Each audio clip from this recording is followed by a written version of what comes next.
Hello, I'm Jennifer Witt, Program Director for ProjectManager.com. Hello fans of ProjectManager.com. Well, if your team is in analysis paralysis and you're having problems getting your project going, here are 9 best practices to avoid the subtle traps in planning. Number 1, you need to plan your plan.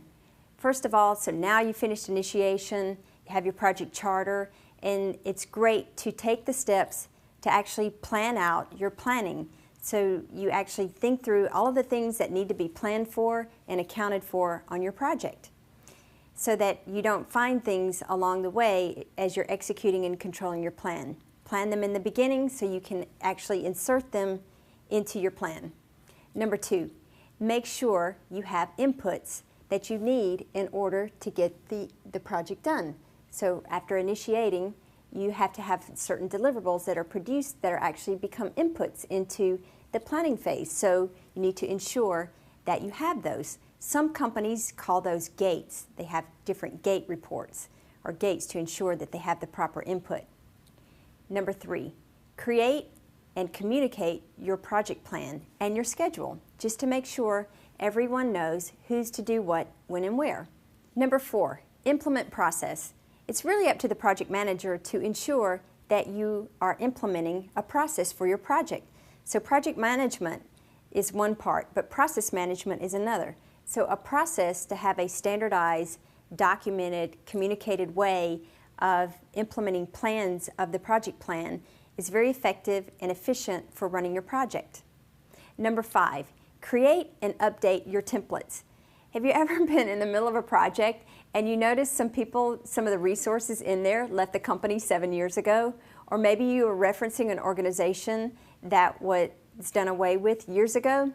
Well, now's the perfect time to actually update your templates to make sure the updated information is in the template and that you're not cutting and pasting old information. Number 6, set up your repository. So you can set up a repository on your server online so people can begin putting documents, referencing documents, collaborating on documents. Now's the perfect time to mobilize your documents, your files, and make sure everything is ready for use. Number 7, get sign-offs. It's very important at every phase along the way to get certain sign-offs. So therefore, in the middle of a project, people aren't asking you why you're doing certain things. You can show them who's signed off and when. Number 8, ensure everyone on the team knows who is doing what, when, and where. I'm sure you've probably been approached by people asking you for things and you weren't even aware that you were on their project plan or in their schedule. Well, the same courtesy applies for the members on your team and the stakeholders. So everyone knows the task, the deliverables that they're responsible for. And then number 9, last but not least, is really knowing who you need on the project when. In the planning phase, it's important to know what type of thinkers that you need. You need people who are going to think through the details, actually get your plan to a detail level.